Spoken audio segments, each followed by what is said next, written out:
NA 117 से अब्दुल अलीम खान की कामयाबी का नोटिफिकेशन इस्लामाबाद हाई कोर्ट में चैलेंज कर दिया गया। PTI के हिमायत याफ्ता आजाद उम्मीदवार एडवोकेट अली एजाज बुटर ने दरखास्त दायर की। मजीद जानते हैं डॉन न्यूज के नुमाइंदे उमर मेहताब बर्नी से। उमर बर्नी, बताइएगा दरखास्त में क्या मौक़िफ़ इख्तियार किया गया है?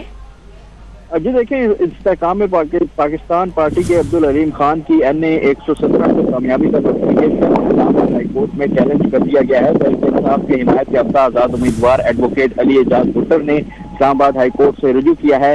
दरख्वास्त में इस्तदा की गई है कि 9 फरवरी को जारी शुदा फॉर्म 47 को कलमबंद करार किया जाए। 15 फरवरी को जारी किया गया अलीम खान की कामयाबी का नोटिफिकेशन जो है वो मुअत्तल किया जाए। दरख्वास्त गुजार का मौक़िफ़ है कि तमाम उम्मीदवारों की मौजूदगी में रिजल्ट मुरतब करने का हुक्म जारी किया जाए। अदालत इलेक्शन कमीशन और रिटर्निंग अफसर से मुतल्लिका रिकॉर्ड भी तलब करे। दरख्वास्त में इलेक्शन कमीशन, RO और दीगर उम्मीदवारों को भी फरीक बनाया गया है। जी, बहुत शुक्रिया आपका उमर बर्नी।